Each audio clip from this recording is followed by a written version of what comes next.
You are face to face with an inorganic, non-living robot. Can you kill it? And then we travel to British Columbia to examine one of the most odd Sasquatch stories you've ever heard. Is it possible that not only can they talk, but they also can cast magical spells? Today on Dead Rabbit Radio.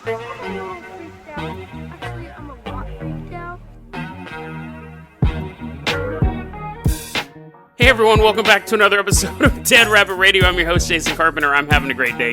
Hope you guys are having a great day too. Couldn't even get through that intro without laughing at the absurdity of the Bigfoot story we're about to talk about. But first, we got another story, and before that, we have another Patreon. I want to thank you so much for your support, Herbert. Herbert, thank you so much for supporting the show. Really helps out a lot. If you can't support the Patreon, that's fine. Just help get the word about the show. That also really helps a lot. We're going to give Herbert the keys to the Jason Jalopy. He's going to drive us up to British Columbia. So basically, he donated to the Patreon just so he can be our Lyft driver. We're sitting in the back. We roll up the little divider window. He's like, aw, he's all lonely. We're like having a huge party back there. We're not headed to British Columbia. Knock on the window. No, don't go there yet. Herbert, no, we're not going to British Columbia. First, we're going to a laboratory. So we're going to all walk into a laboratory, put on our little lab coats. We're actually the people being experimented on, so take yours off. No, I'm still in a lab coat. You're not. You just get to sit in this room. And there's a little robot in front of you, right? This little tiny guy. He's not a cool robot. He's not a transformer or nothing like that. He's just a little dude sitting there. So, and this is the way it works. You're sitting in this room, and I come over the loudspeaker, and I click it. Dude. Hey, guys, it's me, Jason Carpenter, host of Dead Rabbit Radio. How you doing? And you're like, fine. You're the one who led me in here. We know who you are. Don't interrupt me. So, what you're going to do is see that little robot sitting on the table in front of you? Yeah, that guy. You are going to play a game with it. You're going to play like Go or some other nonsense game. And if the robot does well, then you can like say thanks. But if the robot sucks, then you can like berate the robot. Now, obviously you want to win the game, right? At this point, you're like, Jason, just let a real scientist give the rules. No, don't interrupt me. So here's the thing. The robot is going to build a personality throughout this test by interacting with you. When you shut it off, the personality will be erased, but it's just a robot, so you know what are you going to do? Okay, test starts now. And you hear like a timer. So you're sitting there, and there's this little robot in front of you. He's just like a little lump. He's like a little amiibo-looking robot. He's not like super advanced, not a transformer, nothing like that.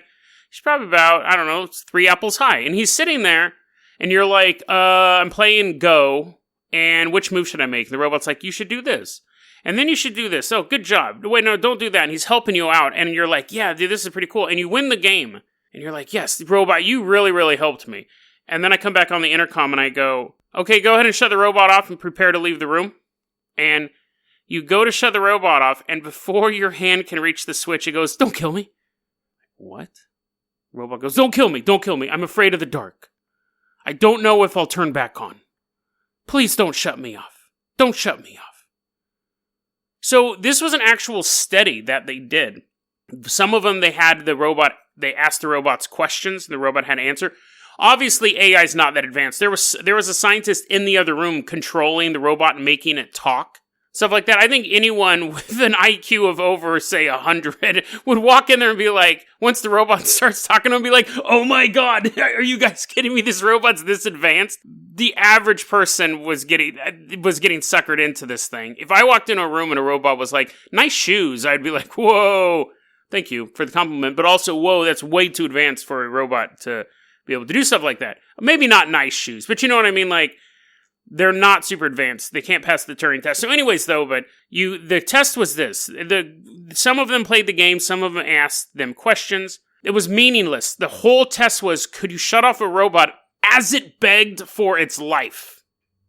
And so they did one study, and they had 43 people who, some people just were with a regular old robot, they just shut it off, didn't say anything. Out of the 43 people that the robot actually pleaded to be left on, 30 people took twice as long to shut it off as the other group that was just like flicking it. How do you take twice as long to flick a switch? I guess maybe if you're like, should I flick that switch for like a minute?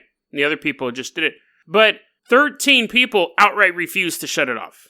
They go, I'm not shutting it off. And it's interesting because they would tell the people that the person, like, when you shut it off, it's completely erased. So it's not like you would think that it would come back on and it would just be at a save state. It would not be the same if someone else came and turned it on. So that also factored into these people's decisions. And these were quotes that the robot was actually saying. Again, it was an operator in the other room, but no, don't shut me off. I'm afraid of the dark. That would be my first clue. Well, my first clue is that the robot is fully functional, able to carry on a conversation. But my second clue would be stuff like fear and dark, that fear of the dark is something only humans have. Animals aren't afraid of the dark. And I think I've gone over this before too, not to go on a sidetrack, but you ever been out in the middle of like a dark field or just at the backyard of your house and you hear a noise? A lot of times your dog will go running off into the dark. Not a well-trained dog, but just an idiot dog will run off into the darkness. If it's well-trained, it'll stay near you because it's waiting to see what you do. You'll stand there and you'll look at the perimeter. You'll be in the light and you'll see your idiot dog walk off into the darkness, run off. And the reason why they do that, I remember I was talking to someone and someone goes, well, it's because they can see at night. And I go, they're not the predator. Dogs don't have perfect night vision. The reason why a dog or animals will bolt off into the darkness, unlike humans, is because they have no imagination. We imagine the man with a knife or the boogeyman with a knife just outside of your vision in that darkness. But a dog doesn't think like that. Animals don't think like that. They have no imagination. They will run into a pitch black cave. If they can't smell danger, they'll run right in. So anyways, where was it going? Oh yeah, so robots. The idea of being afraid is too human. That would have been another clue. But also it says, I don't know if I'll wake up again. So very, very scary thing. So yes, even though you know it's an inorganic thing, it's not a human baby sitting on the table, if it pleads for its life, people are going to have a harder time shutting it off. The reason why they were doing this study, they were trying to look at the implications of, having robots and stuff in human society and everything. Here, listen, man, let's be honest. There's two reasons why robots will ever exist side by side in society. Military or sex. That's it. The internet was invented so the government could communicate after a nuclear war, and then it became the perfect pornography machine. Everything else that the internet does is a spin-off of those two things. Every technology, military, and sex. And almost always in that order. I don't know of any sexual devices that eventually got co-opted by the military, but it's always like that. So robots, yeah. So eventually you're going to have robot soldiers. We have them now, but I'm talking about like humanoids, robot soldiers walking down the street. Hopefully not our streets, hopefully someone else's streets. And they're USA soldiers, yes. G.I. Joe bots. And then, like you're banging a robot. Like you have a robot made and you're banging it. And then you're done and it just keeps cleaning up your apartment. That's the perfect, we don't have to fight wars and we get bang bots everywhere. They're actually I was going to save this for another story, but I think it's short enough to talk about now. These scientists are creating these things called xenobots. They take cells of hearts from horned African frogs, right? Because you're like, Jason, you're not up enough on science to talk about this. Heart cells automatically contract, bloop, bloop, bloop, bloop, bloop, bloop. So that's what they're built for, right? So they're scraping off the heart cells of a horned African frog and then get some other like useless skin cells. And then they run this program. They make a block of cells in a computer and they go, walk. And the computer will go, if we want to walk, these are the way the cells should be molded. And then they'll take that and they'll go take that new modified version and put that in the computer and say walk. And then the computer runs a program and goes, oh, it could use a little bit of adjustment here, a little bit of adjustment there. They'll do that like 1,000 times until they get basically it's evolution in a computer. They get a computer model of the best thing that involves, a couple thousand skin cells and heart cells. If we wanted to make it walk, there's going to be an article in the show notes. If this is you're like, Jason, I'll just read the stupid article. Anyways, they're basically building robots out of nothing but skin cells and heart cells. The heart cells are to make it move because they're constantly just contracting. They're biobots. And what they're saying is, they build them, they've been successfully built, they're like a centimeter big, but they've built them and they can make them last only a week. When they're created, they only have enough energy to last a week and then they die and they dissolve. And they said because they can say, computer, take this clump of cells, make it able to carry stuff. So it started to evolve little legs, and then the program keeps running, and then it evolved a little dent in its back. So it's really, really fascinating stuff. What's interesting, though, is it says in the article, eventually we want to give it eyeballs and all this stuff, and we want to build it to scale. Because what are you going to do with a bunch of centimeter-tall mucus bots? Really just throwing them in an enemy's face? I'm mildly inconvenienced. No, if you can do the same thing and have it be the size of a horse that can walk around for, maybe not the size of a horse, that's quite extreme, the size of a dog, and it only lasts a week, and you can ride it in a battle, very, very slowly ride it in a battle, or just have it carry stuff and everything like that. So they want to, basically, they said a lot of people want to make robots out of inorganic stuff, but these things can actually heal. They have a set time limit, so you don't have to worry about it. You can kill them. They have no thought process, and some people are concerned about that. But as I'm reading this article, and then once they said they want to make them to scale, the first thing I thought of was eventually someone's going to bang one of these giant mucus bots. There's just going to be a lump of flesh. It's going to have heart cells for legs, and the rest of it's just a bunch of undulating skin cells. And some guy's like, ooh, baby, yeah, carry your load over here. Some military dude in the middle of nowhere just banging this thing, right? It's not going to be in the middle of nowhere. It'll be in downtown Chicago. Some guy will order one online, build it himself, and get arrested for banging this clump of skin cells. So, yes, there we go. The future of technology. I think I would want to go, if I had to choose a race to live alongside of us, I would choose the organic xenobots, because I think they'd be easier to control. But if I wanted to have sex with one, I would pick a robot, because that seems infinitely less disgusting than banging what is really dead skin cells of a frog from Africa. I'd much rather bang this robot that looks like Britney Spears than, even if, that's interesting, if the frog cells look like Britney Spears. Anyways, let's go ahead and move on to our next topic here. We're giving the key, we're leaving behind the laboratory. You're like, hey, Jason, where's Herbert? We left him in the research facility. We watch him. He's tied down there, scraping skin cells off his arm. He's like, no, not this fate, not this fate. The door slides shut. We leave. Bye, Herbert. Thanks for giving me your money. We're hopping in the Jason Jalopy. We're driving up to British Columbia. A lot of this story, and I want to give credit where credit's due, a lot of the story I got from a single article. It's called The Strange Tale of the Sasquatch Curse. It's written by an author known as Red Pill Junkie. This is a really bizarre story. This is a really, really bizarre story. Let's go ahead and get started. We're driving up to British Columbia. We're going to go to the Squaw Reservation. It's near Chilliwack, British Columbia. So, stop the Jason Jalopy. We all hop out. Herbert's with us. He's missing a couple skin cells on his arm, but he's able to join us for the rest of the episode. There's this old man. This is the 1950s, 60s. There's this old man sitting on a chair outside of a shop. He's just sitting there. He has a little old puppy sitting next to him. Dog's on the verge of death. This man's on the verge of death. We just stopped to buy some snacks. We're getting some beef jerky for the trip to go find this Bigfoot. And he goes, Bigfoot? Why, if you want to know about Bigfoot, sit down on this dusty, dirty street. Just sit down. You can't bring any chairs with you. Just sit down. I will tell you all about Bigfoot. I met the Bigfoot. We're like, really? Okay, that'll save us a trip. We don't have to drive through the woods. You're like, no, Jason, I enjoy the splendor of nature, but I enjoy sitting in front of strangers. So we all sit down, and he goes, I'll tell you this story, and my voice will change so I don't do an irritating voice for the next 20 minutes. My name is Charley Victor, and this is my dog. I don't have a name written down for the dog. This is my dog.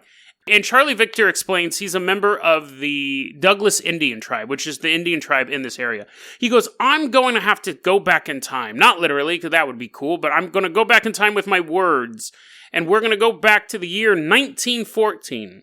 Back in 1914, I was known as the fastest rifle hunter in British Columbia. Not just the area, but all over. Because British Columbia is like a province, right? And in 1914, so now we are traveling back in time to be with Charley on this journey. It's 1914. We're in the mountains near a place called Hatzik, which again is in British Columbia. It's all in there. Charlie's walking around in the woods. He has his gun. He has his trusty nameless dog walking alongside of him. And he's just looking for, stuff to blow away. He just wants to shoot stuff in the brain. But he's like he's all disappointed. He's like, oh, I haven't taken any life today. But then his dog starts going crazy. Rah, rah, rah, rah, rah, rah, rah. And Charlie's like, what is it, boy? What is it? Did you find something? Did you find something for me to murder? Dog's like, rah, rah, rah. And the dog is like looking at this tree. And Charlie's like, what is it, boy? What is it? And then apparently now he's from the Dukes of Hazzard. His accent's completely changed. Them Duke boys. He sees there's a cave, but blocking it is all like this trees and this shrub. So apparently Charlie Victor is Paul Bunyan because he moves the tree. Maybe he just moved the branches, but still. He moves enough of the tree around for the rest of the story to take place. This hole was previously completely covered by foliage, and now he's like, rah! Throws it to one side. The dog runs into the cave. And at that point, he hears what's known as a suffocated wail. Not like, but like, that was his words, wail as in W-A-I-L. Like, I don't even know what that sound would be like. Maybe it's something hunter. Maybe it's a hunter thing. I wouldn't understand. But that's what he hears in this cave. And he's like, yes, my dog must have found a baby bear. And he's going to flush it out. Better get my rifle ready. Better get ready to pull this trigger no matter what I see come out of this cave. Because the only thing I can think of is a baby bear. And he gets his rifle ready. Fastest rifle in British Columbia. And this thing starts staggering out of the cave. And he sees it. And without thinking, like any good hunter, just pulls the trigger without seeing what he's shooting at. Gunshot echoes through the valley. And what he sees is this kid, this 12-year-old boy, fall to the ground, bleeding from a gunshot wound, bleeding very, very badly. So Charlie is like, oh, this isn't good. It's this white kid. He estimated the age like 12 to 14 years old. The kid's just screaming his head off, which is what you generally do when you're shot by a total stranger in the middle of the woods. He's naked, by the way, too. Not Charlie, this kid. So you have a 12-year-old naked dude bleeding out in front of you in the forest. And Charlie goes, I immediately felt bad, and I was like, I wish I had died. I wish that I hadn't shot this kid. But, you don't own a time machine, dude, so you gotta live with it. Now, this kid's screaming. Now, you're like, Jason, this isn't fun. This isn't funny. Hold on. That is how it starts off. That's the serious beginning. So what happens, according to Charlie, the kid is screaming. So the kid's screaming on the ground. And then he hears off in the distance of the woods, another scream. He's like, did I shoot a kid over there too? Did the bullet get ricocheted? What is going on? I got this naked kid screaming. I got this weird noise behind me. I need to figure out to do something quickly. 30 minutes pass, though. He does nothing at all. He just stands there for 30 minutes. 30 minutes later, he's still like, what should I do? I got this kid shot, that noise behind me. And then that is when Sasquatch shows up. And this giant... This is interesting for a couple different reasons. It's a woman, which is rare. We don't see a lot of Sasquatch. We don't see any Sasquatch, to be clear, but in the lore, we don't see many women Sasquatch. It's a Sasquatch woman, and she's only 6 feet tall. You're like, Jason, that's not... I know women that tall. That's not Bigfoot. You didn't let me finish. It's just some tall WNBA player walking through the woods, hiking. Hey, guys. She is covered in hair, which isn't particularly a trait known in the WNBA. This woman is covered head to toe in hair and, oddly enough, also has long hair going down past her waist as well, which I don't know if that's possible. Can a gorilla have long hair? Can gorilla have, like, Farrah Fawcett hair? Is that possible?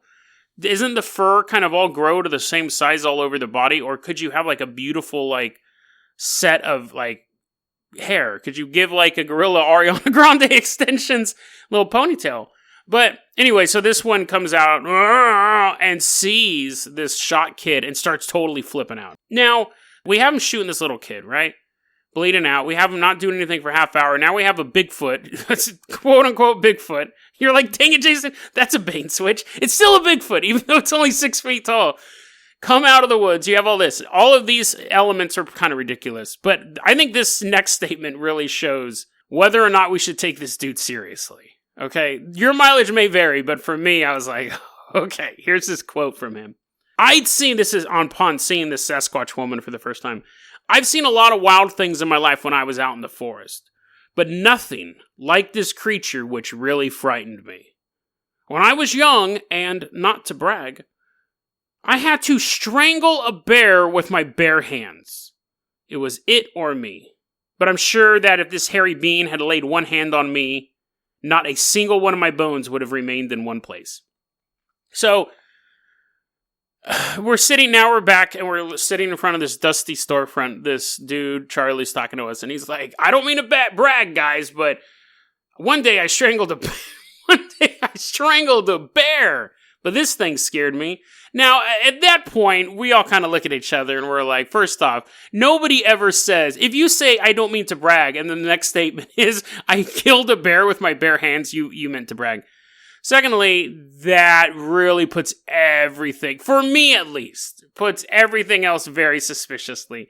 He shouldn't have had that in there. That, if I'm making up a story where I'm like, yeah, dude, I got abducted by aliens, and you're like, really? It's like, yeah, dude, and I got, like, brought up on this ship. They tried to strap me down. I started fighting them. And then I was, like, beating them up, and then, like, my pants fell off, and they saw that I had, like, a big wiener. And then they let me go. Like, you would be like, Jason, I believed this story up until the obvious brag. When you're telling me you can just say, I've seen a lot of crazy things, but nothing this spooky.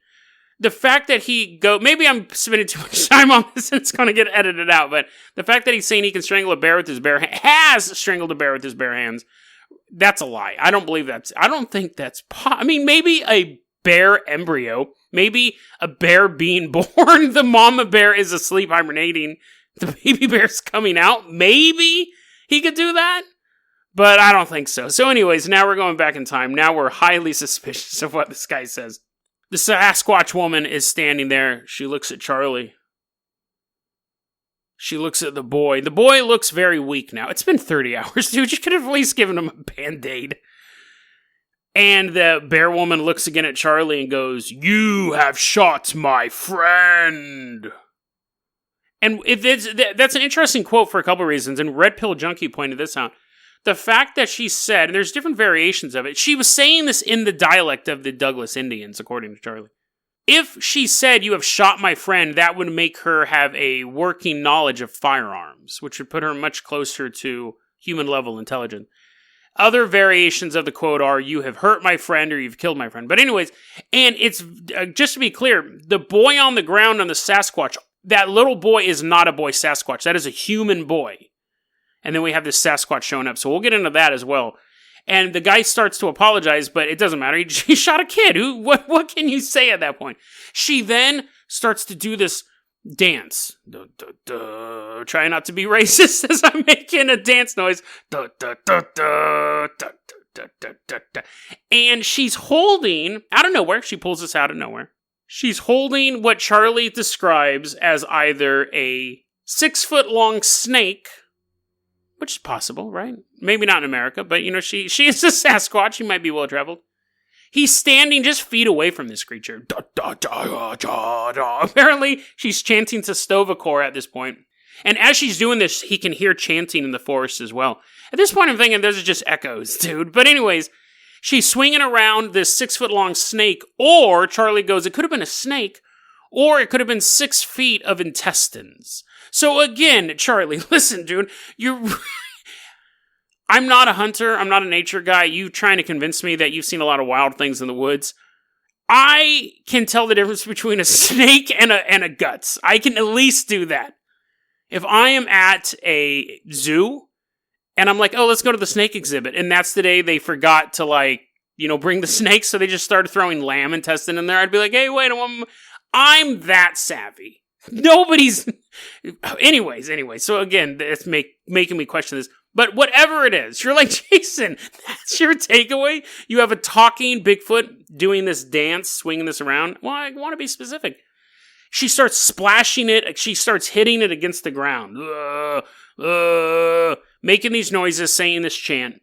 And she's just doing this thing. Now then, and then with one hand, so she's swinging around the snake/intestine, and then the other hand she picks up the kid. Like he says, like a wax doll. Which what the hell's a wax doll?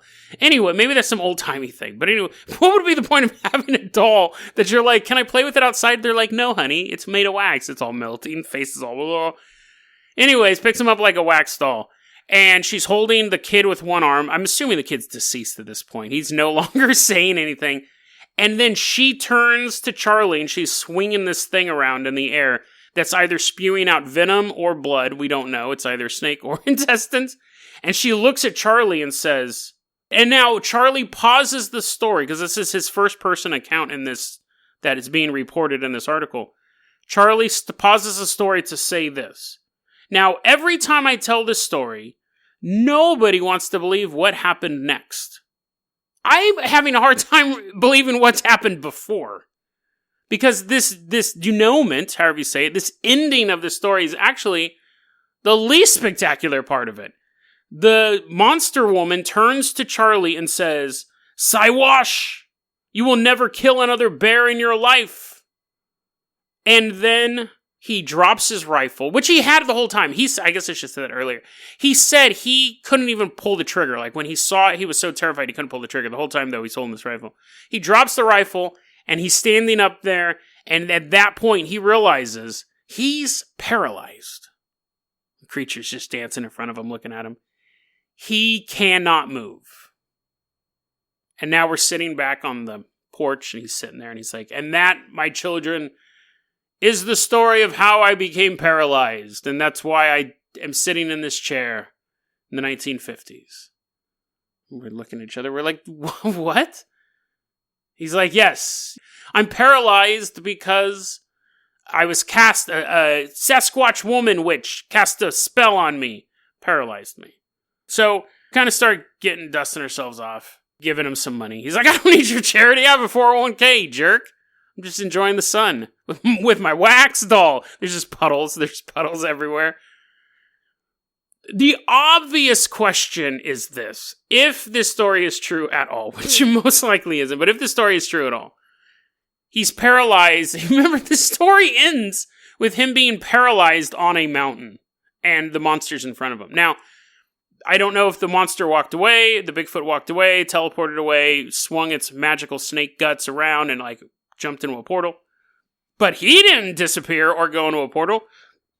He was paralyzed on the mountaintop, but then apparently he just gets back to town and then gets reparalyzed. The ending of the story makes no sense. Now, it's interesting because this story is very, very controversial. And it's obviously controversial for a couple different reasons. I'm going to go over these quick because I don't want to run long. But one, Bigfoot people, not the actual Bigfoot people, but Bigfoot researchers, there is a divide. Most of them believe it's a biological group that actually lives in the woods and they leave feces and footprints and it's whatever. That's a nonsense theory, but a lot of people believe in that one. A smaller group of people, and I think the most logical one, even though this is absolutely bizarre, is Bigfoot's some sort of interdimensional, connected to UFOs, high strangeness, other dimensions, something like that. That makes more sense because it clears up why there's no evidence of them or why when we find evidence it's inconclusive. They're basically in between a UFO and a ghost. They're more biological than a ghost, but they're not extraterrestrial like UFO. That's the more likely scenario if any of these stories are true. This story, though, is foolish on the outset. You have a Bigfoot that's talking. You have it casting magical spells. You have it kidnapping a little boy. And it's funny because a lot of Bigfoot people, though, say that does fit with the Bigfoot lore of young children being kidnapped. And it goes into, it can also play into the whole missing 411, people go missing in the woods and stuff like that. This story, though, is so controversial that Red Pill Junkie got doxxed because of it. When a site was disputing this, they were printing his real name, which was absolutely bizarre. Because it's obviously, and so he got the story from there's a book written in Italy called, this is how obscure this story is. There was a book written in Italy back in 1979 called Sasquatch, Enigma Anthropologico. It was written in Italy. Then the Red Pill Junkie found a copy of it when he was a kid at a Mexican flea market. So his copy was a Spanish translation of an Italian book, and here he is. he got the book like in the 80s when he was a kid. Now we're in I think this article came out in 2015, somewhere around that. He's translating the book into English. This story is going from Italian to Spanish to English. And there's been no translation of this story published in a book form in English. So very, very rare. And there was when I found this story, there was another article that was debunking it. And they were just said the author is real. I'm not a fan of anonymity to begin with. I think that it's much better to just use your real name and to be in front of it. But if you choose to use a name like Red Pill Junkie, or you choose to use a pseudonym, I think that only under extreme circumstances should you dox those people. And writing a story writing a funny story saying, look at the story I found about Bigfoot, is not a reason why you should print someone's full name. Again, I think people should not be anonymous online anyways, but super bizarre. I was shocked. The controversy behind the story was more shocking than not. But people really don't like the story. It really hasn't been out there. I think it's a funny story. I think it's an interesting story. I don't necessarily think it's true, but I don't think it's true because of stuff like him standing around a bleeding kid for a half hour, him teleporting off the mountain when he's paralyzed on the mountain and then he appears in town the next day. There's a lot of details missing from it. Not because I don't believe that Bigfoots have the ability to catch. Because if Bigfoot's real, I go with the interdimensional thing. I would say, well, if they're coming from another dimension, maybe they do have snake guts. Maybe they do have the ability to cast spells and stuff like that. We do know that Bigfoots have been tied to kidnapping children. Was the kid a prisoner? Was the kid really the friend? The kid was definitely human. There's a lot of interesting questions to it. Not dox-worthy, definitely. But let's end it like this. I think there's an interesting component to this. If you were walking through the woods and you saw Bigfoot, and you came home, you probably wouldn't tell anyone for a long time, but let's say you come home and you tell your buddies, dude, I saw Bigfoot last night.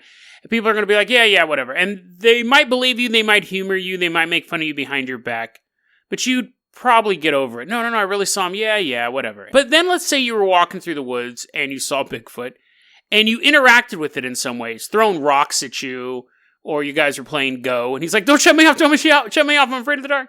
You go back, you tell your buddies. They're like, what? That story's ridiculous. And you're like, no, but it really happened. And you would understand that it was ridiculous. You'd understand why people didn't believe you.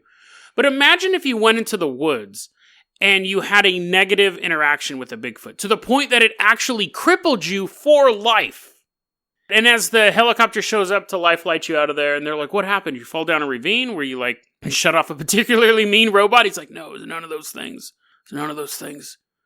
Bigfoot punched my spine. Oh, I can't move. Helicopters flying away. That's one of those things where I would actively be mad if people didn't believe me in that story. I would actively be upset if I suffered some sort of horrible physical tragedy and it was caused by Bigfoot, and then people are like, Bigfoot, yeah, right. You're like, dude, look at the scars. I can't look at these giant footprints on my stomach. What? Those are fake. I think that would make me mad. And it's funny because I never thought about this before. I think that's some people can say, I think that's the difference between people who believe in aliens and people who've been abducted by aliens. People who have said, oh yeah, I saw a UFO, or I believe in the Galactic Brotherhood or all that nonsense, stuff like that. Or I believe reptilians are taking over the planet. They don't necessarily take it personal if you don't believe them. I mean, they might feel like they're more enlightened than you. But I don't think I've ever gotten in a fight with someone because I don't believe reptiles are taking over the planet. Secretly, I would just use my secret reptilian strength to take them down. But if I was abducted by aliens, if I was physically or mentally harmed, but me directly, not Miley Cyrus, and it was some stupid theory I had, but me directly, if I was abducted by aliens and tormented physically or mentally or sexually, and people didn't believe me, that would make me really mad. That would make me probably more prone to not tell these stories to anyone else. And this is kind of creepy now that I'm thinking about this too. And that would actually make it worse, because one of the ways in real life that you stop abuse is you have to let other people know so other people can intervene. But if you're being abducted by aliens, and now this is an alien ending, but if you're getting abducted by aliens and you're being abused and you're put back in your bed at night and you wake up and you don't tell anyone, they're just going to keep doing it. They're going to keep doing it until you get help. But who do you reach out for help if no one's going to believe you?